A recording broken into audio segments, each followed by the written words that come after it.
Welcome. So tonight I want to share some things that God put on my heart to share with you, because I always ask Him, what do the guys need? Not what Mary Ann thinks you need, but what does God know you need? So I'm hoping that what you will hear tonight will be something that will help you in your journey, because all of you are courageous. I call you courageous warriors, because it takes enormous courage to step into recovery. You know that. You know you have to pull on that over and over and over again to keep going.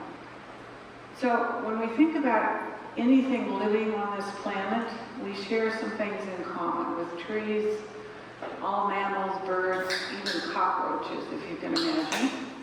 Because we're all pleasure seekers. We're all looking for the good things. We're all looking for pleasure. Even trees are looking for the best ways to put their roots to get to the water. Okay? And we're all pain avoiders. We're doing anything we can to avoid anything that hurts. Okay? That's part of living on the planet. But the problem comes when you start using something that God created for pleasure to try to manage pain. Then you're stepped over into a new thing. And that's what sex addiction basically is that God created sex to be of great pleasure in many, many ways. But when you start using sex to manage your own personal pain issues, then you're misusing the gift of sex as pleasure. That kind of makes sense? So I want to illustrate that with the story I'm going to share with you. But first of all, I want to remind you of the 5 different kinds of abuse that all children suffer who grow up into any kind of addiction. And that would include me, because I am a recovering alcohol and prescription addict. I've been sober for many, many years, but I went through this process too. So it doesn't matter what a person is grabbing or using or doing, because you're trying to manage the pain that you're in. Okay? That's what addiction's for, is self-medicating. So there's 5 different things that can happen to kids that cause childhood trauma. Okay? First of all, it's emotional abuse, which is the most prevalent. And there's usually a pattern of emotional abuse. And patterns are more difficult to deal with than events, because patterns can kind of become the environment, the climate of the home. And so you're always in it if there's emotional abuse. Okay? You're never finding a safe place instead, maybe in your bed or something like that. But basically in the home, there's all this undercurrent of negativity. That's emotional abuse. Physical abuse is obvious. Some hitting, kicking, tying up, all kinds of different things that I've heard stories about. So there's all kinds of different physical abuses that you can suffer. Okay? The next one is obvious, sexual abuse. Okay? A lot of guys who get into trouble with this have had some sort of sexual assault as a child. I remember working with a man who was an attorney, and he, at knife point, was forced to give this man in the woods a blowjob at knife point when he was about 8. And that changed the course of his life, okay, because of that sexual trauma. So the third one is intellectual abuse. And sometimes when you grow up, you don't get support if you don't understand something in school. Okay? If you didn't have good teachers who were patient with you to help you understand something, or at home you got chastised for not understanding your homework, okay? That kind of stuff can be intellectual abuse. Okay? And the fifth one is spiritual abuse. What did you grow up with? Or maybe nothing. But what kind of spirituality did you grow up with? Was it, God in a box? This is the way you do it, these are the rules, and you better follow them or else? Or worse, there is no God, don't even try. So spiritual abuse is the 5th one. So those are the overarching ones that when you do your work on your own childhood, all of those you will look at and address and find out what fits for you in your story. Make sense? Cookie? Okay. So to illustrate that, I want to tell you the story of Oscar. Now, Oscar is somebody that I created to make a point. And Oscar is in his late 40s, got 2 kids, a boy and a girl, happily married, very happy family. He's involved in his church on the board of elders, and so he's always involved in something going on at church. He also helped coach his son's soccer team. Okay, so he's involved in his son's life. If I can figure out how, here, I found it. I got it. Don't come from the camera. So, he was involved in with his daughter who was younger. He made sure he always took her to her ballet classes, and he'd go watch her practice her ballet, and they would go on bike rides together. So he was involved in his daughter's life too. And he and his wife had a wonderful life. They were doing very well. And he was on the finance part of a very major corporation and doing very, very well. He had a master's in accounting, and he was really good at what he was doing. And the higher-ups were watching him, grooming him to be the CFO of the company. Okay? You get the picture? He was the kind of guy that would show up always on time.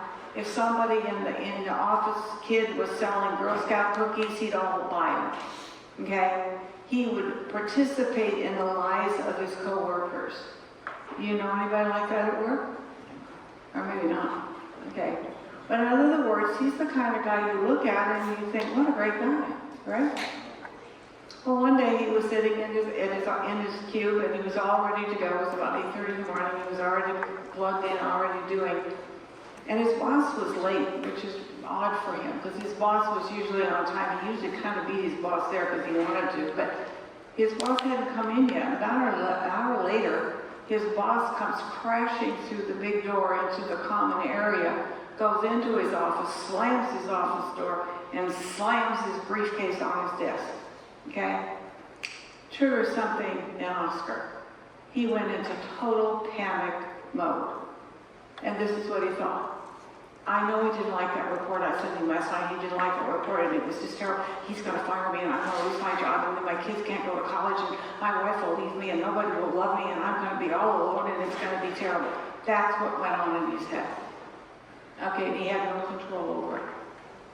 So what he did is he went into the men's room, got in his stall, pulled up some images in his mind, got an erection, masturbated, got it all finished, cleaned up, went back to his desk. He was fine. Mind was back, his panic was gone, he was just fine. Later on, he found out that his poor boss, and you'll identify with this, he had a brand new Tesla.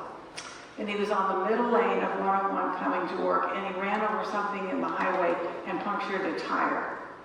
And so it caused a huge traffic jam. Everybody was screaming around him, trying to avoid hitting him. Police came. It was a big deal. He was terribly embarrassed. And that's what he was upset about. Had nothing to do with Oscar and the report. But why did he react that way? Well, let me tell you. So Oscar was the third of three boys. Grew up in Pennsylvania. His dad was a coal miner. Okay? Basic, not poverty, but almost managing. But his dad had a drinking problem. And Oscar learned that when his dad came home drunk, everybody in the household was in danger. Because the first person in the household that the dad would see when he came in the kitchen door, he'd usually find something wrong with that person and just go off on him and sometimes just backhand him. And so the whole family knew if dad was coming home drunk, they were in danger. And Oscar learned that. And he learned to listen for his dad coming home. And he could hear the tires outside screeching around the corner, screeching to the front, turning in the driveway, slamming on the brake, waiting for the garage door to go up, careening into the garage door, slamming on the brakes, getting out, coming in the kitchen door, slamming his metal lunch pail on the counter, and looked around to see who would get hit. Sound familiar? So what Oscar did as a kid, they lived in an older home, and it had a pitched roof, and his attic room was his room. His two brothers shared a room downstairs, but he was up in the attic. And he had a little closet, and the closet had the cable roof. And he would learn to go in the closet and hide in the corner, okay, behind the clothes. And he'd close his closet door, and he'd be very, very quiet, so Dad wouldn't find him, okay? And the way he calmed himself down was he started rubbing his penis. Now, his penis got a little bit hard, but at 6 years old, it's not going to do much. But it does release a whole lot of neurochemicals, which calmed him down. And then he could wait till the house was quiet, and then he'd sneak out and get in bed and touch his penis, and he could go to sleep again without dinner. That's how he managed the fear. You see where this goes? Okay? So it isn't about sex at that age at all, not until his testosterone levels got higher and things changed for him physiologically. But his rubbing his penis made him feel good, it made him calm down, and he could quiet, his heart would calm down, and he could finally go to sleep. Make some sense? So once, you kind of understand the etiology of what happens in your childhood, creates a pattern as an adult to how to manage things that are frightening and anxiety-provoking, like the way his boss entered the room. It triggered all the memories of his dad. And you can understand how that would work, right? So, what else was going on? About 2.5 months later, 3 o'clock in the morning, everybody was asleep, and there was bang, bang, bang, bang, bang, bang on the front door. Police, open up! In the name of the law, open your door. And he opens the door, and there are about 8 guys there, all in full uniform. And they come in and they swoop through the house, take everything electronic, and put him in handcuffs in his pajamas, and arrest him for child pornography. Wow. Okay. So what did he view? Now, what your heads are probably thinking, well, something about women. But that wasn't what he was watching. He found pictures of little boys naked, crying, scared to death, looking at the camera, and holding onto their penis. Okay? That was his story that he was looking at, and in the looking at it, it calmed him down. You see the connections? I'm not getting many yeses. Do you see how the pattern can develop, though? Can you see? Because it's really important if you guys have any problem with pornography. Some of you don't. You've used a live person and not an online person. But those of you who have looked at pornography, think about what kind of pornography you chose. There's a reason, because there's a plethora of horror out there. But what did you gravitate to? And it might be reflective of your personal childhood trauma. That kind of makes sense? So it's important that you kind of step back. Now that you've got some sobriety, you can think about this without getting aroused and re-triggered so that you go and masturbate. But if you think about what triggers you and what you looked at to try to give yourself some sort of calmness and manage your emotional reactivity, there's a connection. And that connection is important to understand. And it gives you a door in which to walk and start asking the questions. Okay, this is what happened to me growing up, and this is why I do this to try to manage my feelings. Just like Oscar did when his boss came crashing into the office and scared him to death and just re-triggered everything about his dad. What did he do? He reached for his penis, but as an adult, he could masturbate and have an orgasm, and that calmed him all down. Okay? And it wasn't about sex when he was a boy. It became that as an adult, but not as a boy. He was just trying to soothe and calm because nobody was there to help him manage the fear that the whole family lived in. Okay? You're all looking really serious. Yeah, I know. This is hard stuff, isn't it? Okay? But what's the good news is? Here's the good news. Oscar got help. Okay? He found a warriors group. Okay? And he went to SAA. He found a CSAT counselor. He started doing his childhood trauma work. Hard stuff. Not a quick fix. Hard stuff. But he worked it all through and found some real solid sobriety. His wife didn't leave him, she stuck with him, but she got some help too because she didn't know any of this was going on. She didn't even know about his childhood because he never told anybody, okay? And the kids were all right, but because of what he was charged with, he couldn't do the soccer team anymore, okay? And he couldn't hang out with his daughter and her friends, so because of what he was accused of, okay? But he got probation. He didn't have to serve any time, with the stipulation that he got help, which he did do, and that was enough. And the law looked at it and said, you go get help if we ever catch you again, because we're going to monitor you now. So everything that he ever did on the computer again was now being monitored. Okay? And so he got well. He was removed from his position at church. But he got to be friends with the pastor, and the pastor came alongside him, encouraged him, prayed for him, was with him when the memories would start coming up and he started doubting God being involved in his life, and all the pastor was there to walk alongside him and help him. Okay? And that really did help. Okay?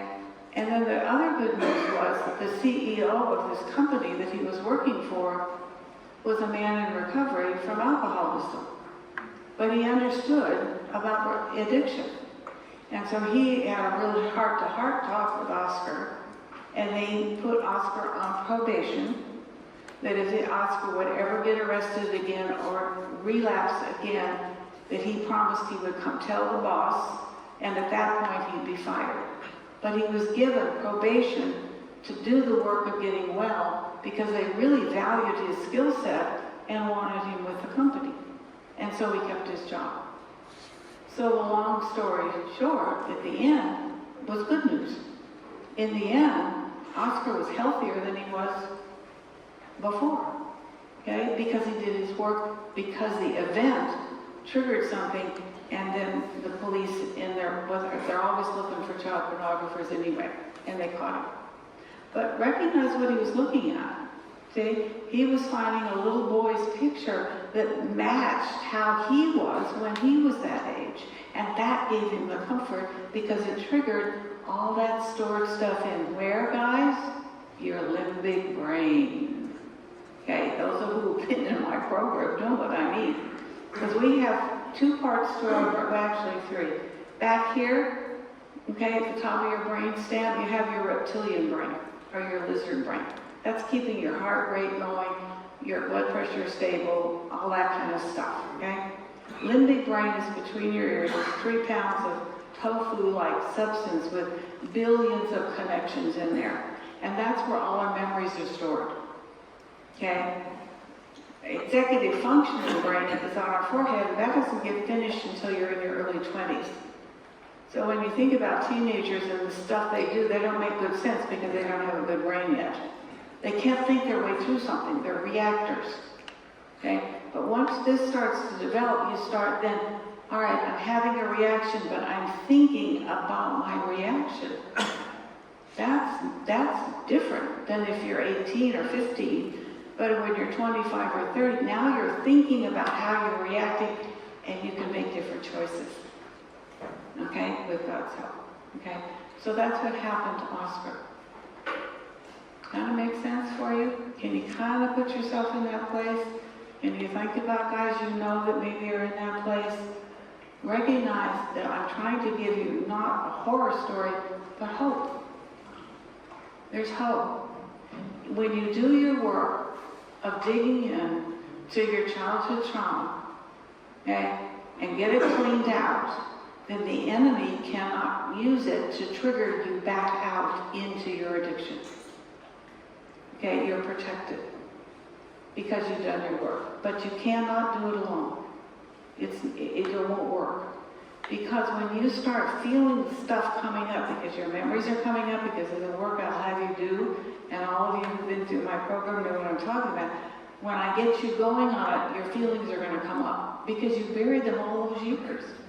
But now you're in a community of brotherhood that can support you in the memory retrieval and the emotions that are going to come up with it, which they need to do, okay? So that you can release them, own them and release them and move through them and past them. And that's what the work is all about.